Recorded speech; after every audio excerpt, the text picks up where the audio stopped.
wonder what's keeping Claire. Relax. You'd better enjoy your last moments as a bachelor. Who are those people over there? Oh, friends of hers, I think, from that newspaper she worked on. I wish she'd hurry up. I'd like to get the gang back to the newspaper. Well, that's Claire for you. Even late at her own wedding. You know, I really hate the lizard. What do you mean? Well, I speak now as her editor, not as a disappointed suitor. Claire'd never make a newspaper woman, and you know it. Oh, I don't know. She dug up more hot social stuff than anyone the Tribune had before. That takes talent. Personality, Hank, my boy, not talent. All right, so I appreciated her personality. You appreciated it. I was the one that brought her to your attention when she was only an $18 a week steno from a hick town. Remember? Very touching, Al. You can put that in your memoirs. She's marrying Hanneman now. Listen to the frustrated lovers. You know, if either of you guys had made furnaces instead of small talk, you might be in Hanneman's shoes now. Have one of mine.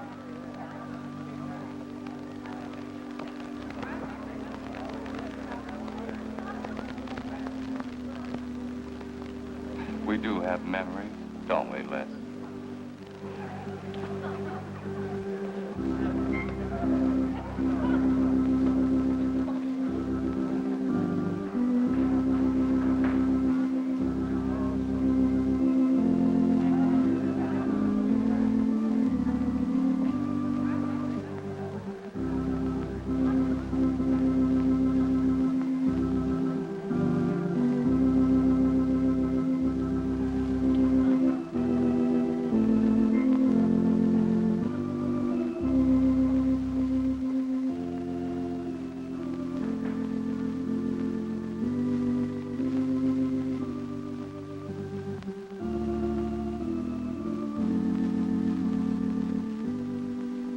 Carl Hanneman, wilt thou have this woman to be thy wedded wife, to live together according to God's ordinance in the holy estate of matrimony?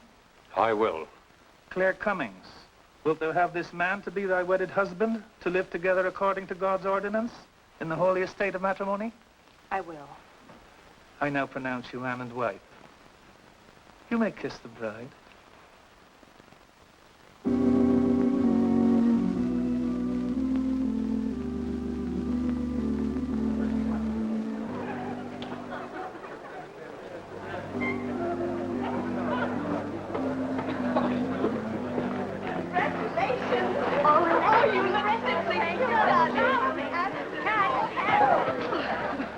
June, don't tell me I'm going to lose another employee. Don't worry, Mr. Doyle. I don't even have a boyfriend. We better go in now and cut the cake. We'll have to hurry, darling, if we expect to catch that plane. I'll be right in. I just want to say my goodbyes to a few of the gang. All right, but hurry. Thank you. Thank you.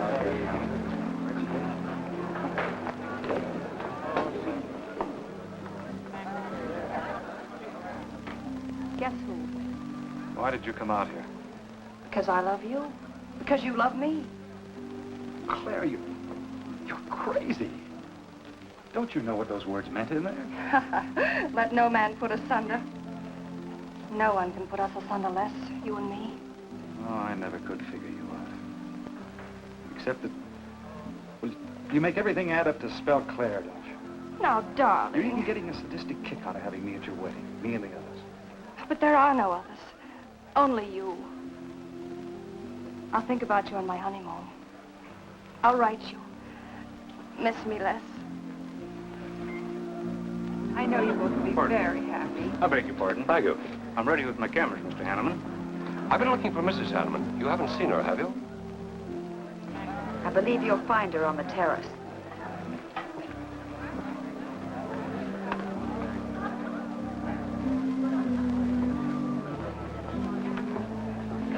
Carl, why aren't you entertaining the guests? I've been waiting for you, my dear. I was detained. On the terrace? Don't you think you were being a little affectionate for a newly married woman? Darling, you're a great big old suspicious bear. That was only Les Burns. And? It was nothing. Just a friendly goodbye kiss. Les did so much to help me with my newspaper career. Why, he's like a brother. You're the only man for me, darling. Ever. They're waiting for us. Shall we cut the cake?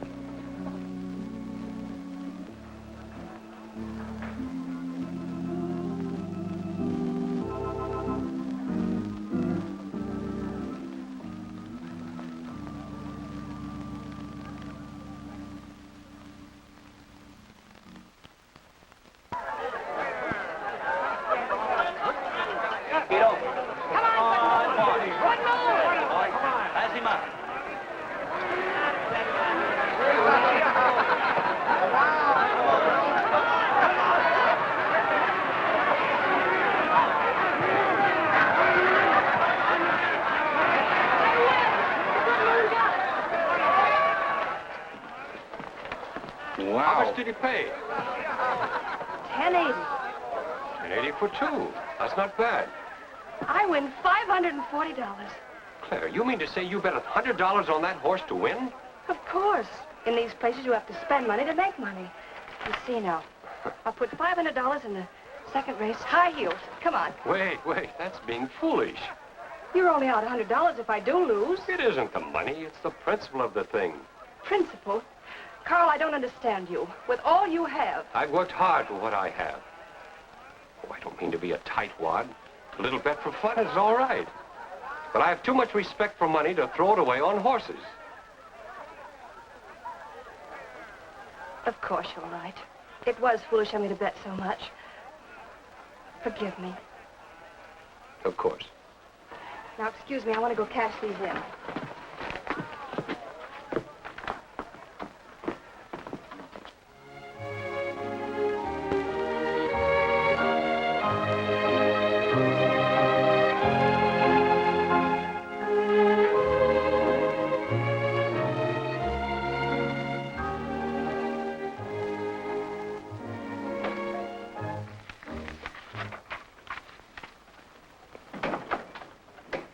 Hello, darling. Miss me? Back so soon, Carl. Oh, I went to the barber shop. Who are you writing to? June Taylor. You remember. Les Burns' secretary. She was at our wedding. Do you want to read some of the awful things I said about you?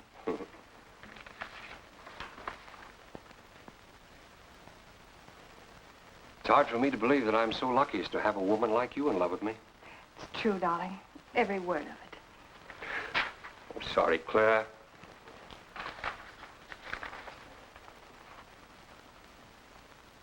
My darling Les. To June, huh? Things are beginning to make sense now. Carl, darling. So that was a goodbye kiss you gave Les Burns. Well, Well, what do you want me to say? nothing. There's nothing you can say, I guess. I'm only glad I found out about it now. Carl, what are you going to do? I'm going back to San Francisco. We're through.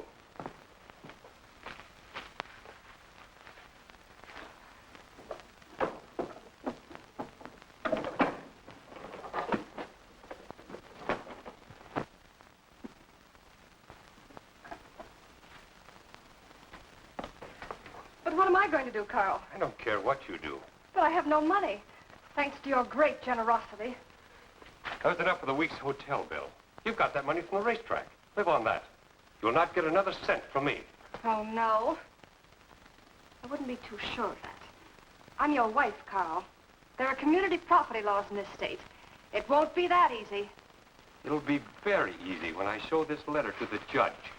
And I'm starting divorce proceedings in the morning. Oh, Carl, darling, let's talk this thing over. It's so silly. Get out of my way before I forget myself.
Would you please connect me with a house physician?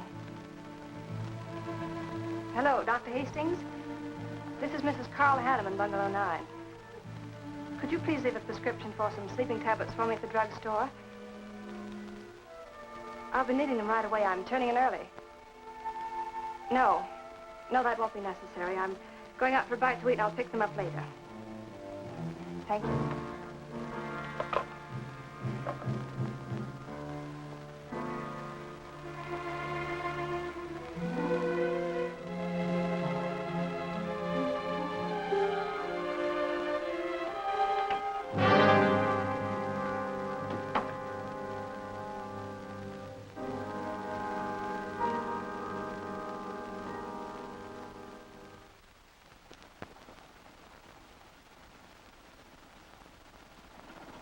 I want a new set of plugs in 42. Okay, Blackie.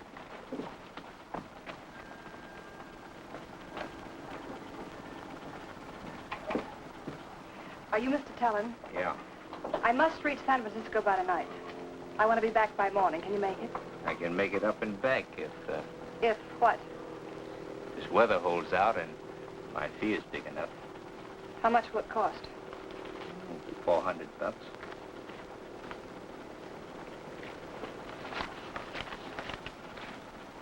Why, 5? I said 4.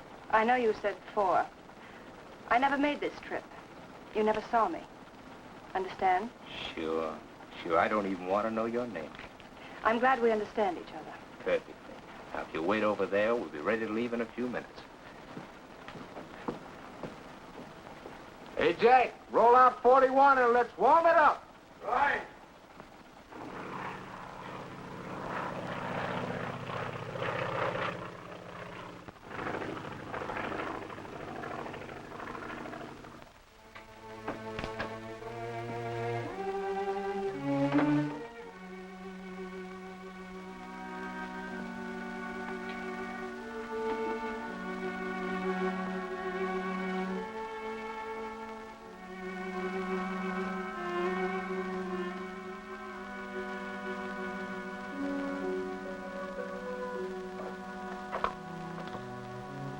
Room service, please. Hello? This is Mrs. Carl Hanneman, Bungalow 9. Would you please send a waiter over with the menu? Thank you.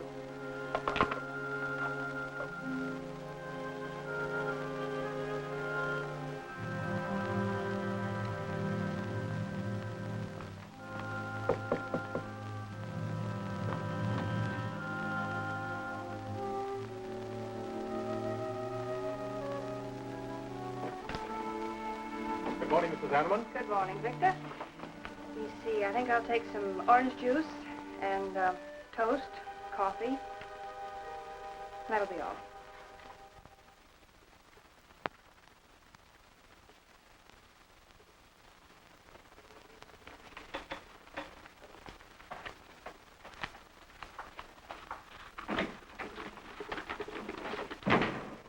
How was the ball game? That was no ball game. It was a track meet. 12-0. This all the mail today? Yes. By the way, I meant to ask you sooner, but I'm going to have a little dinner party tonight for a couple I know. You're invited if you're not doing anything. Well, sure. What's the occasion? They're going to be married soon. They're awfully nice kids. Married. And the trouble will really start. Mr. Burns' office. Long distance calling. It's Mrs. Hanneman. Hello, Claire. Hello, Les. I'm so glad I caught you at the office. How's the honeymoon? It was interrupted. Carl had to go back east yesterday. Business, he said. He wanted me to stay over, wait for him here. But I'm not. I'm coming back to San Francisco tonight. You think that's sensible? Of course not. But I'll see you again. Look, I want you to arrange a plane ticket for me. Reservations are so hard to get at this end, it'll be easy for you. All right, Claire. I'll take care of it tomorrow. Tomorrow won't do. I'm coming home tonight. Okay, I'll wire you back on the time. I knew you'd help me. Be sure and meet me at the airport. I can hardly wait to see you. Goodbye, Les. Goodbye, Claire. June, get a hold of Hack Doyle. Have him get me a reservation on the 8 o'clock plane out of Los Angeles tonight. It's for Mrs. Hanneman. Are you planning to meet her? Yeah. Oh, I guess I'll have to cancel our dinner party tonight. It doesn't matter. Apparently Claire can get anything she wants out of anybody at any time. Can't she?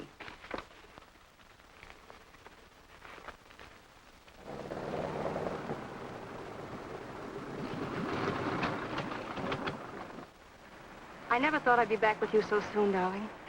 It's wonderful. It's crazy. Then why did you meet me? I don't know. I do. Because you still love me, don't you, Les? I'll get over it. I hope Carl stays in New York for a long, long time. That seems a bit odd. He didn't arrange his business affairs so they wouldn't interfere with his honeymoon. Yes, I thought so, too. You certain you and Hanneman didn't have some trouble? What kind of trouble could we possibly have had? Quarrel of some kind? Perhaps over us? Now, wouldn't that be ridiculous? Giving him some reason to doubt me just so soon after we're married? What do you think you're doing now? You don't feel sorry for Carl, do you? No. No, I don't.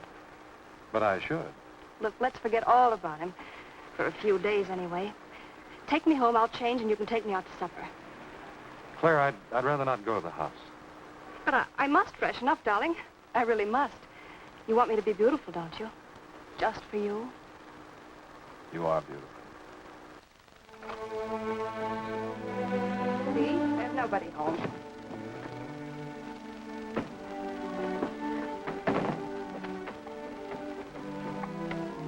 Wait in there, darling. I'll be down in a minute. Come here. Oh, darling.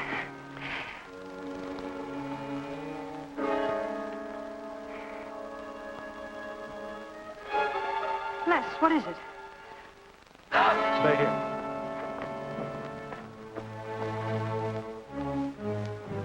Carl.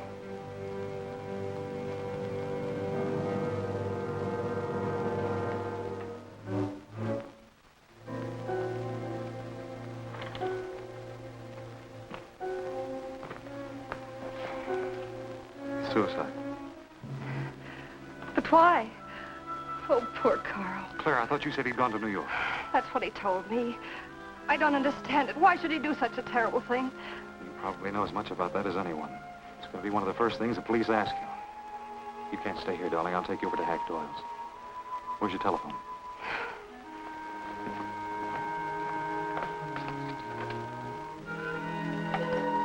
Police headquarters, please.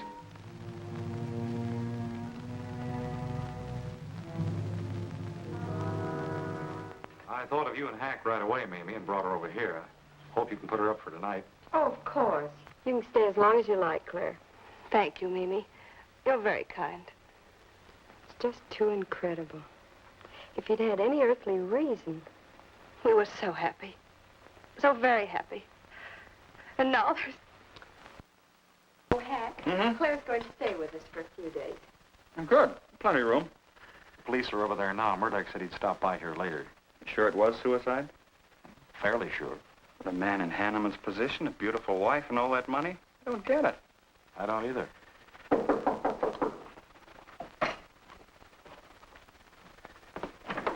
Oh, hello, Bill. Come on. How are you, Hank? Mm-hmm. Hello, Claire. Hello, Bill. Sorry this had to happen to you. Sit down, Captain. How about a cup of coffee? Thanks, Miss Doyle. I won't annoy you for long, Claire. Just a few questions, routine. You know how it is. Of course. Les gave me most of the details over the phone. Your husband, by the way, has been dead for nearly 24 hours. How did it happen that Burns met you at the airport? He didn't happen to. I phoned him from Los Angeles. How come? Well, I was arriving late and alone. I knew Les would pick me up. Do you have any theory as to why your husband came to San Francisco after telling you he was going to New York? No. I didn't know anything about the business. The gun, of course, was Hanneman's. We checked the serial number. Funny there are no powder burns on the coat. Bill, a suicide doesn't always press a gun against his body. In that case... There would be no powder burns, I know. Do you know of any reason why your husband should have taken his life? No, I don't. Anything wrong with his health? Not that I know of. But that could have been the reason. Had you quarreled? Oh, no. No, we never quarreled. Believe me, throughout every minute of our married life, we were supremely happy. The entire week, huh? Well, that's all for now. I may want to talk with you again later. Where will you be? Right here with us. Thanks. Bill, Yeah? you found fingerprints on the gun, of course. I mean, Hanneman's prints. Uh-uh. Clean as a whistle.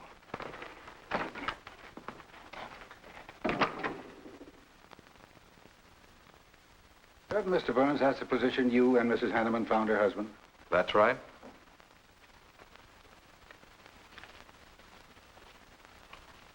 One more question, Mr. Burns. Your testimony at the coroner's inquest said you touched nothing. That's true. Then how did you know the man was dead without feeling his pulse or heart? Mr. Chalmers, I've been around enough to know a dead man when I see one, especially after 20-some-odd hours. You assumed that Mr. Hanneman committed suicide. Why? Well, everything points to suicide. Not in my assumption, Mr. Burns. Mrs. Hanneman, you say you saw your husband alive on Monday afternoon, and then the following night, which was Tuesday, you saw him again. Yes, but he was dead. I've told you everything. You don't need a weather vane to see which way this wind is blowing. Was it customary for the servants to take a vacation whenever Mr. Hanneman left on a trip and leave the house empty? Well, I don't really know. I didn't give orders to the servants. Carl, Mr. Hanneman ran the house. I hadn't moved in yet. I see that you also assumed that this was a suicide. Naturally, it couldn't have been anything else. That's what Mr. Burns said. According to the police scientific detection laboratory, the pistol found near the body was the one used in the death of your husband. But they found no powder burns on the clothes of Mr. Hanneman, nor fingerprints of any description on the gun. Furthermore, it was brought out that Mr. Hanneman couldn't have fired the gun because in making certain tests of his hand for traces of powder marks, none was found. Just what are you driving at? Simply this. Carl Hanneman was murdered. But unfortunately, I haven't enough evidence to hold either of you. You were out of town, and your alibi was proven. You're free to go. But let me give you a tip. I'm not buying any suicide theory, so the case will remain open. See you later, Ed. So long, Hack.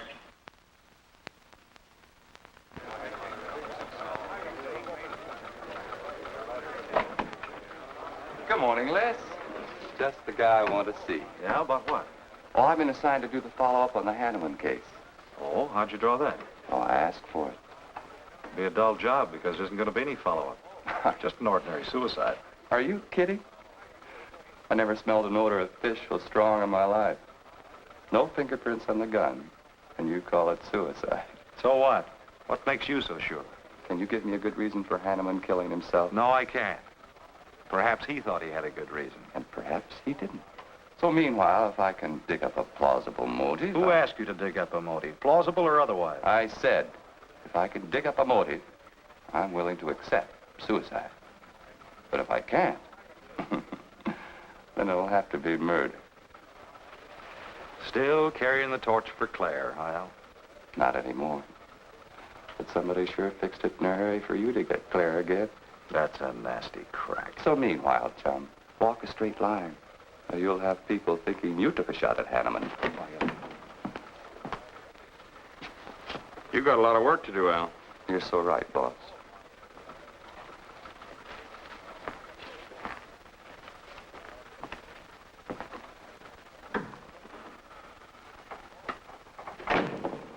Sorry, Hack. How's Claire taking it this morning? I don't know. She's still asleep when I left. Les, I'm worried about this deal. Police aren't buying any suicide theory. Is that why you put Herrick on the story? Maybe. He might dig up a suicide motive. What's your slant? Well, Hanneman killed himself. Nice try, Hack. You're about as subtle as a punch in the nose. You think Hanneman was murdered, don't you? Maybe I'm protecting someone. It's possible. But I'd like to protect someone if it isn't suicide. Like who? Like you. Who had a better reason? Hanneman's death meant that you'd get Claire back and the $1,000,000-odd bucks. That makes sense to a lot of imaginative characters around this town. I don't believe it for 1 second. But I still think it's safer to sell the suicide theory if Harry can dig it up.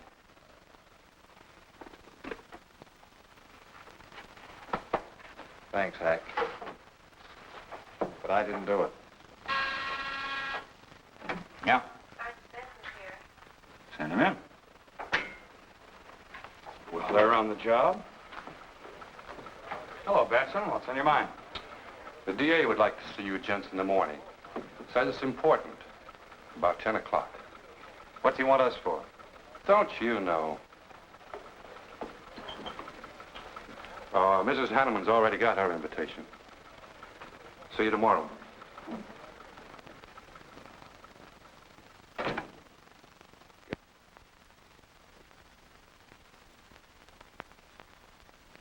Eric really revels in pouring it on. Well, it's news. Nobody's been hurt. Yet. By person or persons unknown. Could have been worse. The DA certainly tried hard to tag it on somebody. Tell me, Hack, do you think that, well, that Claire could have shot her husband in some way? No. She was in Los Angeles the night he was killed. DA couldn't shake that, and... Good morning, everybody. I hope I'm interrupting something important. Hello, darling. You look tired. Hello, Hack, dear. Good morning, Claire. It's a pleasant surprise. What can I do for you? I came to get my job back. Starting when? No. Well, after all that's happened, don't you think you should have a little rest? Rest. Why, working will be the best thing in the world for me. It'll keep me from thinking too much about poor Carl. After all, I must carry on. My life is still ahead of me. What's the real reason? Well, I do need a little cash. I have the house and my clothes, but I just won't be able to live on the widow's compensation the court will allow me. You wouldn't want me to have to sell my clothes in order to eat, would you? Oh, no. After all, I've made other arrangements about your column. Beth Warnock's taking it over. You are still the boss, Hack. Les, darling, wait outside for me. I'll be out as soon as I've had a heart-to-heart talk with Hack. I know. You might as well say yes, Hack. I've had these heart-to-heart talks.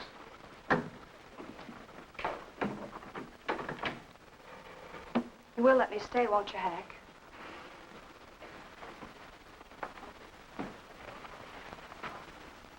Yes, but I was hoping you wouldn't ask it. You are a darling. Listen, Claire, you stick to the job and no playing around. There's enough trouble here now without you adding to it. I don't know why you talk like that. I'm serious about it, Hack. I'll work hard. For your sake, I hope you do. You are a dear. See you later.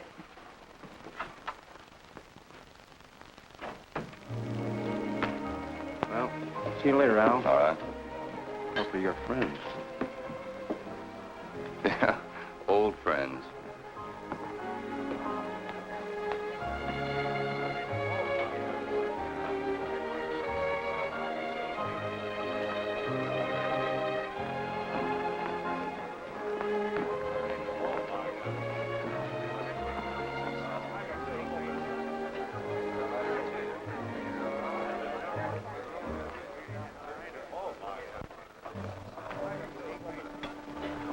Two martinis, please.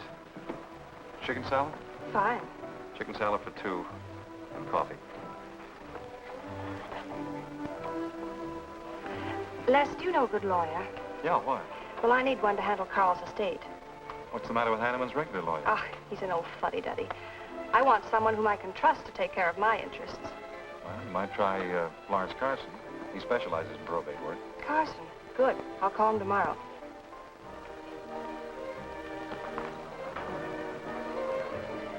Do I know that man over there? You should. It's Stanley Mason. Our paper's backing him for Congress. Of course. Why, the pictures on his campaign posters don't do him justice. You know, I never could figure that guy. Every time I see him, he's with a different girl. So? Oh, we'll have 4 Manhattans. Make them half French and half Italian vermouth. We'll order later. I'll look after them personally, Mr. Mason. Thank you. Stanley. Isn't that Hanneman woman over there? Yes, she's very attractive, isn't she? Well, if you like the type. Why wouldn't he be a good man to handle the estate? No. He's too tied up with his election campaign. What are his chances, Les, on going to Washington? Pretty good. Why? That makes him important. I've got to have someone with influence. He looks like the kind of a man who could get things done quickly. Capable enough, I suppose. Probably make a good representative. Personally, I just don't go for him. I want you to introduce me to him. You can do better. Oh, darling, don't be stubborn. I want to meet him. When you want something, you want it right now, don't you? You know what I really want, Les. I know. A fine old name like Hanneman, carload of dollars, social position, the tops. You're forgetting the most important thing. Am I? You see, that's just the frame. You're the picture in that frame. What's that about a frame? Sergeant Benson, won't you join us? No, but Burns here can join me. Been looking all over for you. The captain wants to have a little chat. Now. What is this, a pinch? No, just an interview. It won't take long. It's too bad you couldn't have found me at 10 o'clock this morning. I was in a dentist's chair. I'm sorry, Claire. It's all right, darling. I'll wait for you here.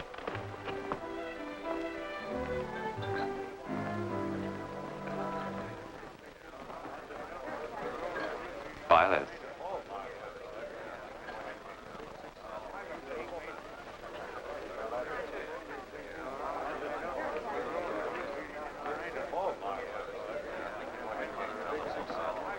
Hello, Al. Don't tell me they finally grabbed Les for murder.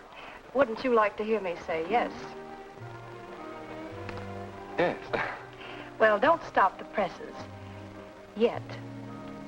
You're the most composed dame I ever saw. I don't believe you give a hoot whether this case ever gets solved. Oh, but of course I do. Really. Say, Al, how well do you know Stanley Mason? Quite well. I've planted some of his propaganda. You can do me a favor. A big favor. I want to meet him. Might be a good idea. I remember I once introduced you to a fellow by the name of Les Burns. Promptly lost you. Excuse me.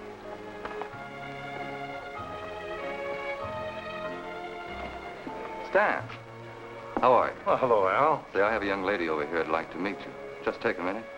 Well, all right. Excuse me? Excuse me. Claire, this is Stanley Mason. This is Hanneman. I'm so glad to meet you, Mr. Mason. How do you do, Mrs. Hanneman? Won't you sit down? Sorry, I can stay but a minute. I know you think me rather forward, but being an attorney, you can understand my predicament. I'm desperately in need of someone to administer my late husband's affairs. I thought perhaps you could help me. Well, I hadn't intended on taking on any more work this summer. My campaign requires so much attention. However, supposing you come to my office at, say, 4 o'clock, we can at least talk it over. Oh, thank you. I would appreciate it. Here's the address. So, until then... Oh, excuse me. Sorry. Thank you, Al. Don't mention it.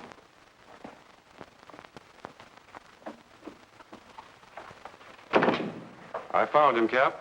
Right where I expected. With a grief-stricken widow. Only if she's grief-stricken... Skip it. Les, my boy, have a seat. Last time it was hello, Burns. Today it's Les, my boy. What do you want? You know, I just wanted to chin a bit with you. Oh? I didn't know I was that interesting. You live out in the Hanneman neighborhood, don't you? No, and you know it. But you go out to that neighborhood quite often, don't you? Yeah, so what? To visit friends. Oh, sure, that's right. There's Hack Doyle and his wife, June Taylor. Say, there's a clever little girl, huh? Your secretary, huh? Since when have you become so interested in my secretary? I thought you were a happily married man. Weren't you out in that neighborhood the night Hanneman was shot? Monday night? No, I wasn't. I played gin rummy with the boys in the press room. Went home to bed about 10 o'clock. He read the testimony, did the checking. Come on, Murdoch, what's on your so-called mind? Funny, we can't find any record of where you were between 10 o'clock and 8 the next morning when you had breakfast at Drake's coffee shop. Nobody saw you around your apartment house. Nothing so strange about that. People in my neighborhood mind their own business. I spent the night sleeping. You got an edgy temper today, Les. Aren't worried about anything, are you? I'm annoyed. Until you and the DA get this thing settled, nobody will get any rest. We may have the answer quicker than you think. The police expect to apprehend the criminal within 24 hours. Shall I quote that? You can write out the gags, Burns. You've been crazy about Claire for a long time, haven't you? That's right. You thought she was going to marry you. Then she married Hanneman. That must have been quite a jolt. I won't deny that either. So you must have been pretty sore at Hanneman for beating your time. All right, I suppose I was. You know, Burns, you've given out with all the motives a man needs for killing another. You don't need motives, Murdoch. You need evidence. Evidence? You just told me that you weren't near the Hanneman home last Monday night. I wasn't.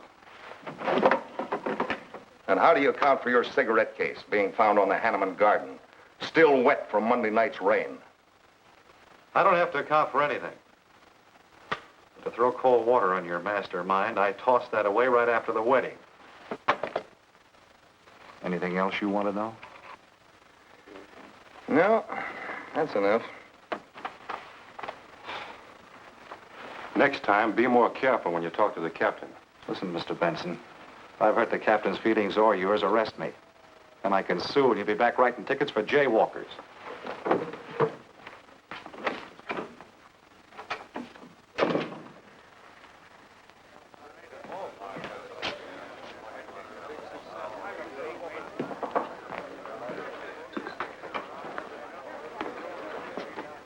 You rent that stool by the month? Well, Lester. Where's Claire? Oh, Claire isn't here. She had an appointment. Did she go back to the paper? No, about this time, she should be walking into the inner sanctum of that courageous and fearless champion of the people's rights. That distinguished candidate for the Congress of these United States. Mr. Stanley Mason. You sound like you're on Stanley's payroll.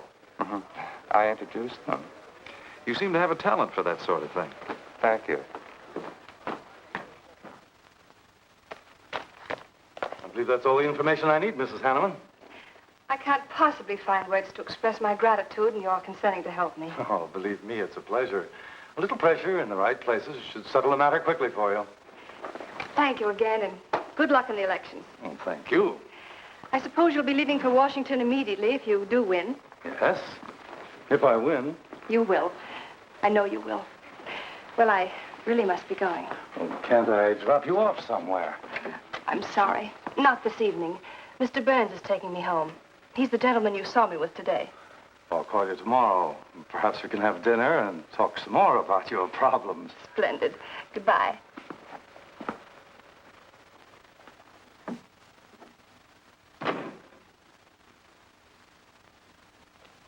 Look, Claire, don't you think you ought to stay over at Hacknell a little longer? Might be unpleasant. Oh, don't be ridiculous. Come on. Oh, Roberts. Good evening. Good evening, Mrs. Hanneman. We weren't expecting you home. We've made no arrangements for dinner. I've had dinner. Please take my bags to my room, and you and Christine take the evening off. I shan't be needing you. Thank you. Oh, Mrs. Hanneman, I just wish to say on behalf of Christine and myself that we're pleased that you're home, and we'll do everything we can to make you happy. Why, thank you, Roberts.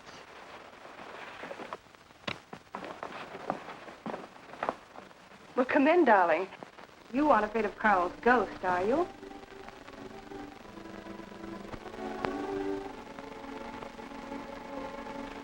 You'll never be happy here, Claire. Nonsense. I've done a little refurnishing. Well, that ought to help a little. Les, what did Murdoch want with you? You had an idea I might have paid a visit here Monday night. You didn't, did you? Of course not. It also seems I had a motive to kill Carl. But of course you did. If you were that kind of a person. Murdoch's only fishing. Well, he knows I've been in love with you for a long time. I told him. You told him? Why not? It's true. You want them to keep working on you, so they'll stay away from me. That's it, isn't it? Yeah, that's it. I said I'd stand by. And you have. And I love you the more for it. You know I do love you, don't you, darling? I think you do, Claire. In a peculiar, mixed-up sort of way. I never should have married Carl. I didn't really love him, but he offered so much. Things I never had. But that's all over now. No, it's not all. And it won't be until they find his murderer. They will. And there'll be nothing to keep us apart again. Ever. Claire, if I could only sell myself on that. You've got to, Les. You've got to.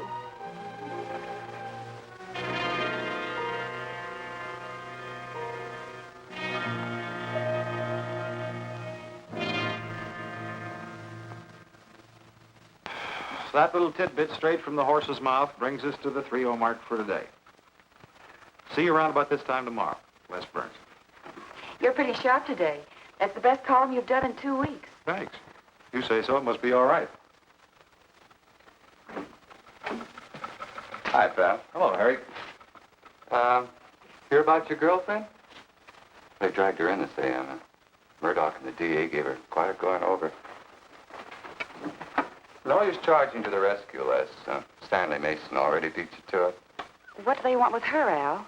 Well, it seems they had a hunch Claire made a fast round trip into town the night her hubby joined his ancestors. Seems they thought her alibi about being in L.A. the whole time was the bunk.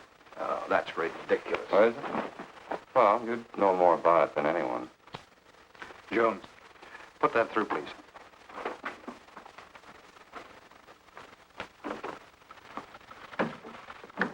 Okay, Al. You're so much smarter than Murdoch. Spill it. Oh, I'm not saying I'm smarter. But I do know Claire better than he does. And I know you. Meaning what? Claire never lost any interest in you before, during, or after her marriage. And that doesn't prove it happened. With all that wampum at stake, this whole thing could have been planned weeks ago by both of you. I'm fed up with your dirty cracks. Now get out! Wait a minute. Look, Junior, one of these days I'm going to be too late and you're not going to have any teeth. Mm-hmm. You're so right, boss.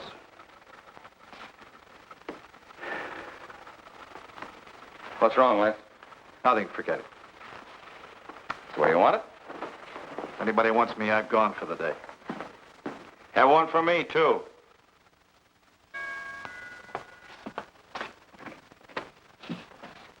Where's Miss Hanneman? I gotta see her. Is she in? Why, yes, but she's going out. This is important. What's the trouble, Les? Oh, I've been trying to find you all afternoon. You didn't go back to the paper. Where were you? I was with Mr. Mason. We were talking over the estate. Oh. Looks like you got some more talking to do. It's really only business, Les. Come in, but I can only see you for a moment.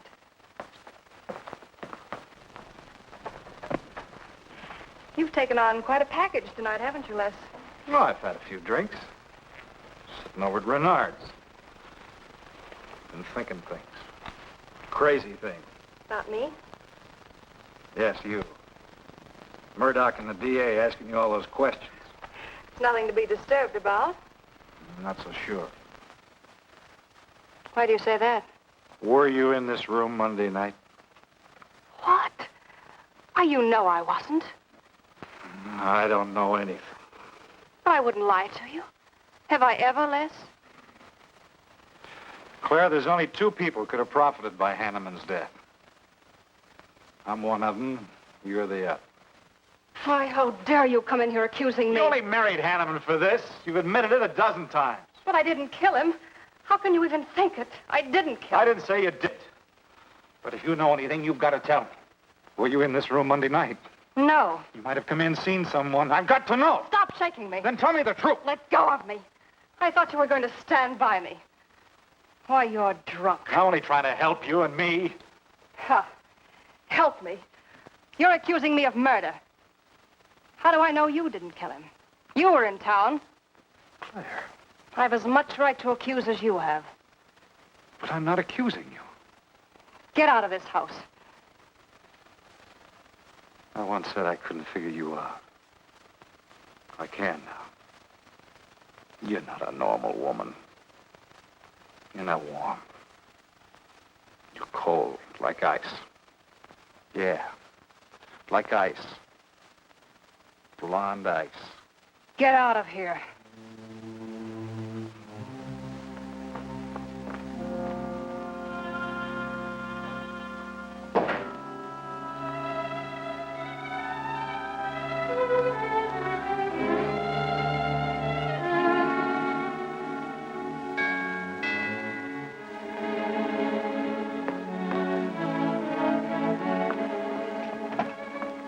Oh, I thought it was...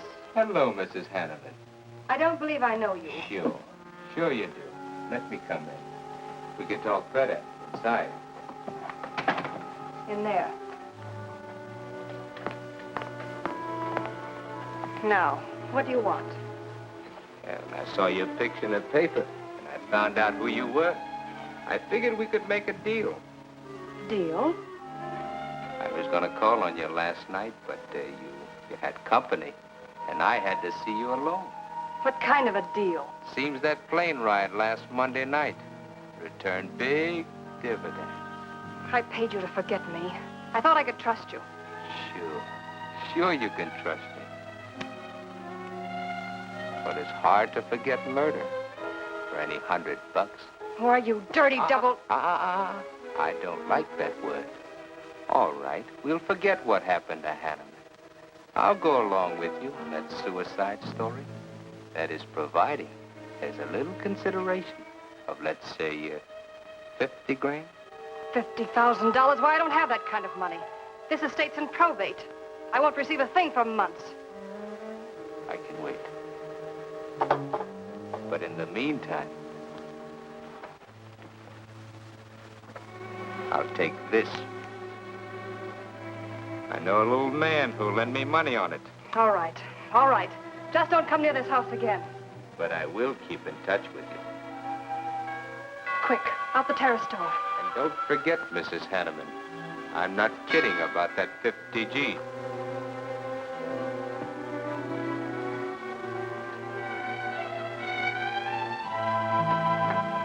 I'll get it, Roberts. Yes, ma'am. Stanley, darling. Thank you.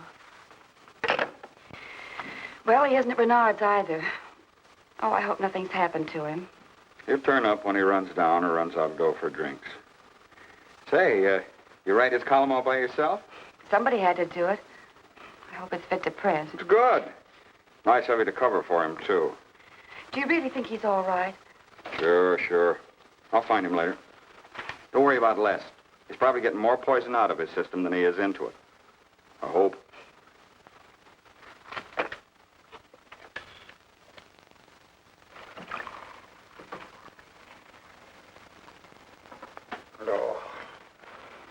Oh, June. Oh. See if you can give me another head, will you? This one's not going to do me much good. You certainly had a little trip for yourself. I guess so. What day is it? Tuesday. Holy mackerel. What happened to Sunday and Monday? I took care of them for you. Oh, you would. Who found me, Hack Doyle? No. Claire. Claire? Mm-hmm. You were trying to convince the doorman at the top of the mark to let you out on the roof. It was the only way to the moon. Oh, brother. The moon? Looks like I wanted more than a little trip. Here, drink this. It'll make you feel better. Guess I've been the horrible example, huh? You no doubt thought you had a big reason for getting tight. Yeah, I had to get away from something. Something wasn't good for me. Have any luck? I don't know. I'm never going through this again, I can assure you of that. June. Well, I guess I'd better get back to the office. Thanks a lot for looking after me, June. I'll be down after a while, if I can make it. Don't hurry.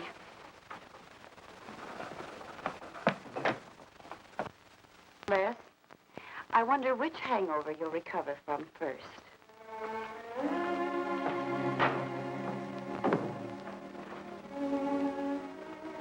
I thought we were all washed up, Claire. Les, for everything I said the other night, I'm terribly sorry. I guess I was a little mixed up myself. Forgive me, darling. I must have been out of my mind to say such awful things to you. I realized the truth later. You were afraid for me because you loved me. That was it, wasn't it? Yeah, maybe it was. I just couldn't believe that. Look, let's forget all about it. We know there's nothing to worry about. There never was. We know that, don't we, Les? Sure, Claire. Sure. Oh. Here's to our new congressman. May your career be long and successful. Thank you, darling. Jeff, but aren't you both a bit early? I only wish I could be as sure of my future in psychiatry as you can be of your future in Washington. Doctor, you were analyzing me at dinner, the workings of my mind. Do go on. It's very interesting. I've never been psychoanalyzed before, and your deductions amaze me. Claire, I warn you, if Jeff continues, he'll have you convinced you're batty. Simply because your father ran away with another woman and your mother was relegated to hard work. Stanley doesn't quite believe in the powers of psychoanalysis, Mrs. Hanneman. But if either of you could spend a day in my office listening to some of my patients, you'd see the logic of my deductions. Or any psychiatrist's, for that matter. Oh, don't mind Stanley's cynicisms, Doctor. Yes, Robert? Telephone for Mr. Mason. Excuse me. Certainly. I was telling you at dinner that I believed that money, clothes, adulation, etc. was a necessity with you. That some people are impelled towards an objective without even consciously knowing why. Is there something criminal in my being ambitious? Why, no. Criminal? Of course not. Unless your ambitions take a perverse form. Then you'll stop at nothing, right or wrong, to get what you want. They say the female of the species is deadlier than the male. Go on, Doctor. Sorry to interrupt, darling. It was my campaign manager. He arranged a last-minute radio interview for tonight. I'll have to leave.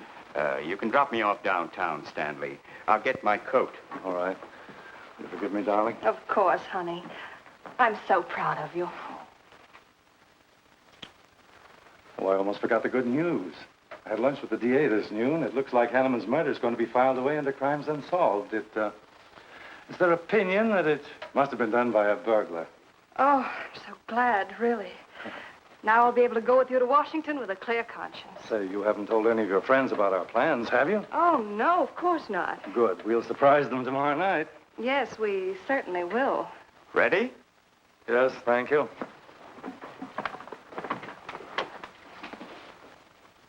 Good night, Clara. Good night. Mrs. Hanneman, please don't take my mental probing too seriously. You're a very charming hostess. So don't worry. I never worry. Good night. Good night.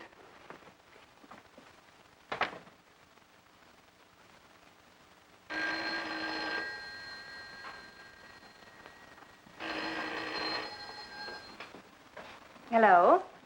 Yes, this is Mrs. Hanneman. That's all right, Roberts. I'll take it. Hello? Who? How dare you call me here?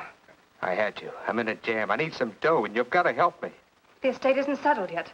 I told you I don't have any money. Don't give me that. You're a smart girl, and if you haven't got it, you know where you can find it. I need at least a couple of grand now and tonight, or else I go to the cops. I got nothing to lose. I have about $700 cash in my jewelry. All right, bring it along. Meet me at the end of the Old Valley Road. Be there in 20 minutes.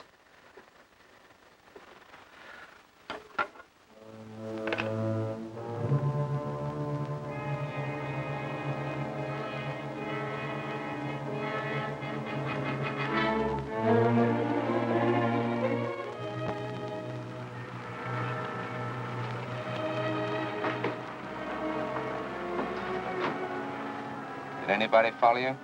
No, Then stop being nervous. I'm not nervous. You are. All right, give me this stuff and let's see if I can use it. These look all right.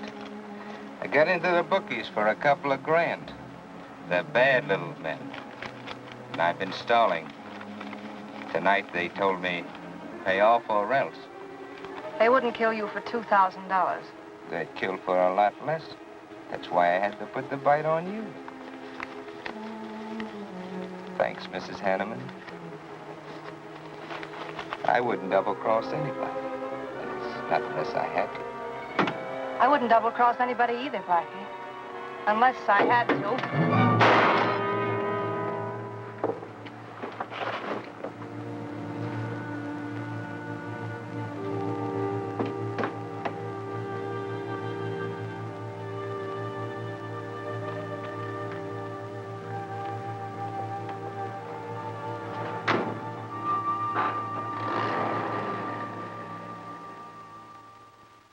First returns have been received from the 12th precinct. Mason, 311, Jeffers, 282, and Allen, 91. That just about cinches it. If I can do that well in the 10th, I can carry them all. My gratitude, Doyle. Without your paper in back of me, I wouldn't have had a chance. Think nothing of it, Mr. Mason? We're glad we backed the right man. Well, it looks like you're in, Mr. Mason. Congratulations.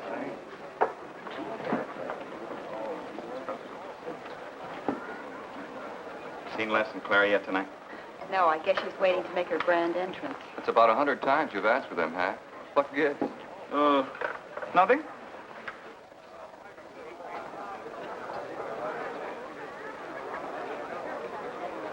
Mr. Doyle, looks like we have a new congressman. Yes, it does. I'm sure he's going to be a good one. I hope so. We backed him. Hello, Claire. Hi, Les. Hi, Hank. Well, good evening, Claire. You look stunning, as usual. Thank you, Stanley. Oh, hello, Les. Thanks for being Claire for me. Big night, huh? In third place is Jeffers with 162, Allen with 142, and Mason 300 even. That's how big it is. Come on, Claire. I want you to meet some folks. You'll find drinks in there. Look, Les, there's something on my mind. I want to tell you about it. You better have a drink first. Sure.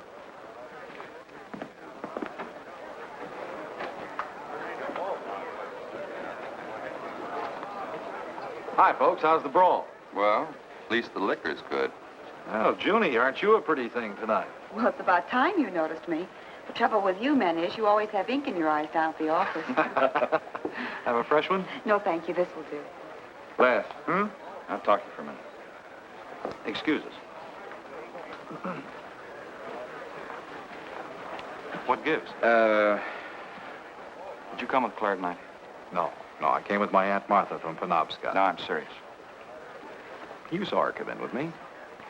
You better get her out of your system, but right now. What are you talking about? Things are fine with us now. She couldn't be sweeter.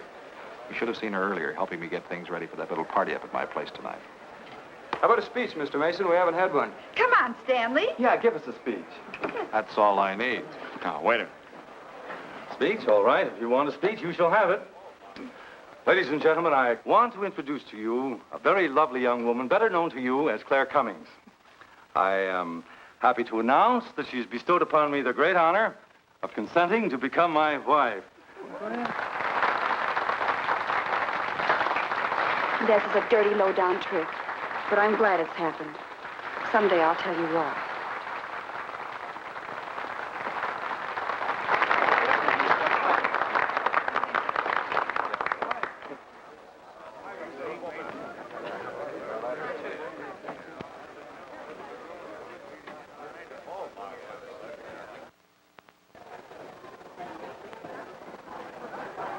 All the Thank you, happiness in the world, my dear. That was quite a speech you made, Stanley. Surprised, Jeffrey?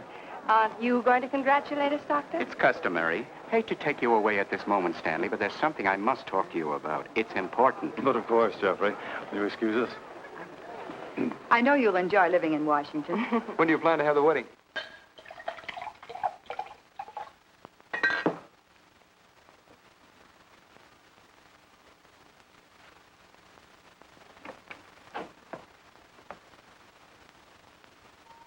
Don't look at me like that, darling.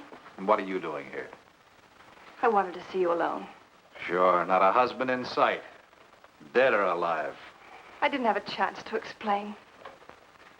No one can put us asunder, Les. You and me. It was more effective last time with wedding music, remember? Oh, you're cruel. I didn't mean to hurt you, and you are hurt, aren't you? That's how much you bother me now. Not a quiver.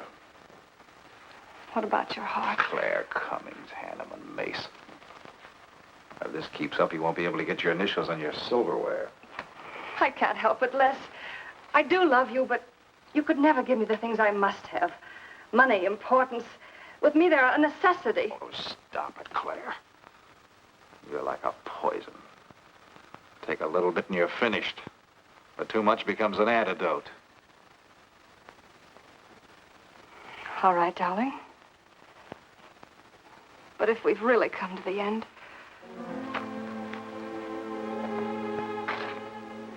Stanley.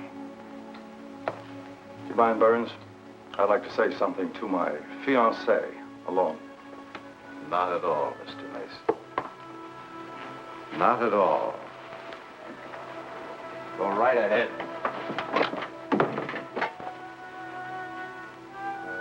The congratulations are hardly over before I find you in the arms of your old sweetheart. That was a stupid remark. I had to say something to him, didn't I? So you didn't tell him earlier. You said you were going to? Well, I couldn't find the words. Is that why you're angry? Oh, darling, let's not quarrel. We can do that after we're married. There isn't going to be any marriage. What are you saying? I'm afraid we've made a mistake. You can't mean that. What'll my friends think? I couldn't stand the humiliation. Oh, you'll get over it quickly enough, as quickly as you did your other marriage. Why are you talking this way? What did that phony doctor tell you? That's not important. We've made a mistake. Now let's forget it, shall we? But you can't throw me over. I've looked forward. I've planned. You're taking me to Washington with you. Away from these people, these memories. I've got to go with you, Stanley. No, I'm sorry. It's final. You ought to see a doctor, Claire. A doctor like Jeff. I look for you at the party after he talked to me. I merely wanted to ask you something. Doyle told me where I'd find you, but I didn't believe him either. But finding you here proves many things. You're not well, Claire. All right. I didn't mean to crack up. At least we could have a farewell drink together. No hard feelings, really. Why don't you fix some for us? I must say you're being regular about it.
Claire.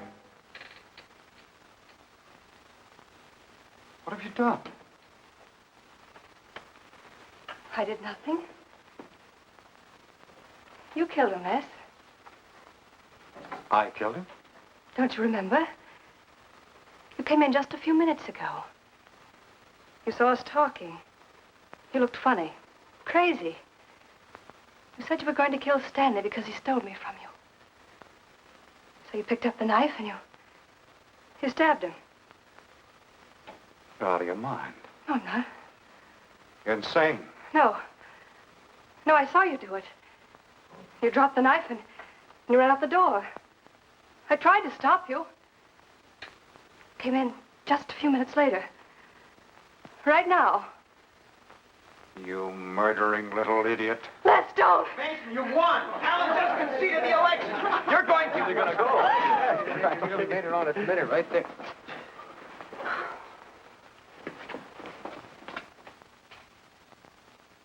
So you see, Doctor, the evidence is really stacked against Les Burns. I and the others feel that he's absolutely innocent. Now, I asked you down here to see if there wasn't something you could do to help us prove Les is innocent and Claire's guilt. Because just as sure as my name is Hack Doyle, she's framed him. I agree with you 100%. I am positive that Mrs. Hanneman killed Stanley. But because of her testimony and finding the knife in Les's hand when you arrived at the scene, the police could come to only one conclusion. Surely there's something you can do to help him. He's innocent. I know he is. Look, you were once connected with a big city police department.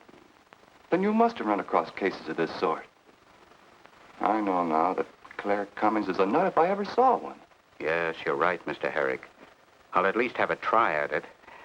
I'm just as interested in finding Stanley's murderer as you are in proving Mr. Burns' innocence. Now, I have a plan that might break her down.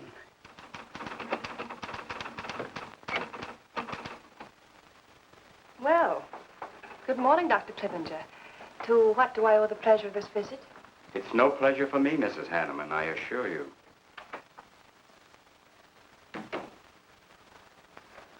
I just came to ask one question. Why did you kill Stanley Mason? What? How ridiculous you are, Doctor. Am I? You see, I had a talk with Stanley last night concerning your betrothal and advised him against it. It's safe to assume that when he came to tell you there wouldn't be any marriage, you killed him in a fit of anger and then concocted a story to implicate Mr. Burns. It's the most absurd accusation I ever heard. You seem to forget that Les Burns' fingerprints were found on the knife and that he was seen standing with it in his hand. But please have all the facts, Doctor. Not all of them. All they need to convict Les Burns. Do you mind if I finish my column? No. Why, no.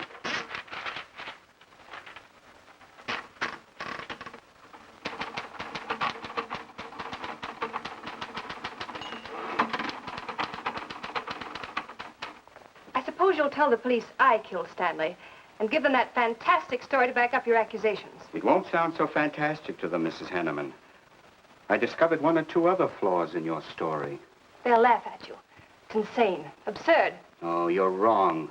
You see, I've spent my life delving into distorted minds like yours. I worked for the police for many years as a consulting psychiatrist. You sound more like a hypnotist. And I'm quite fed up with your insane theories. Now, Doctor, looking for something, Hack? Police are on their way. Police? What for?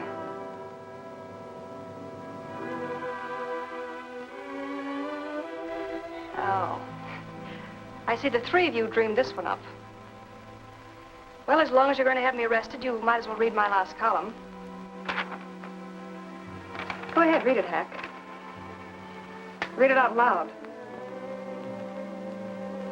I killed Stanley Mason. I killed Carl Hanneman. I killed Blackie Talon. You didn't know about Blackie, did you? You hid that story on page 5. Unsolved robbery and slaying.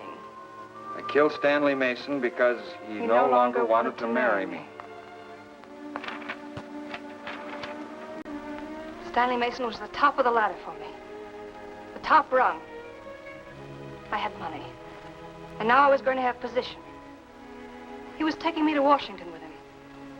I could leave then without making the police suspicious. Clever of me, wasn't it? Why did you frame Les Burns? Why? Because he caught me with blood on my hands. Because at last even he had discarded me. I never loved any of them. You, Al, Hanneman, Mason. But Les, I wanted to hang on to him. He was of no use to me, but I couldn't let him go. Maybe I did love him. Hello. Miss Cummings? No, she's off. I'm glad you confessed, because you never could have gotten away with it much longer. I would have, but to you, Dr. Clippinger. You with your slimy scientific snooping. As soon as you came in, I realized it was you who turned Stanley Mason against me. You sent him to his death just as much as I. Sit down, Claire. Why, but for you, I'd have everything I ever wanted in life. I hated you because you were the first man who ever saw inside my mind. And I'm gonna kill you. Let go of my arm!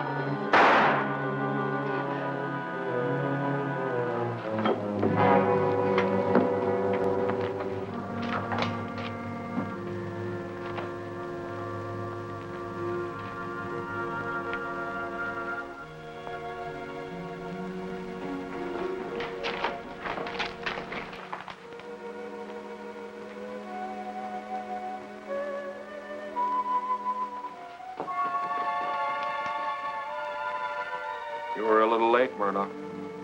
Well, it was probably better this way. I can scarcely believe it. A woman as beautiful as that. You didn't know her very well. None of us really knew her very well.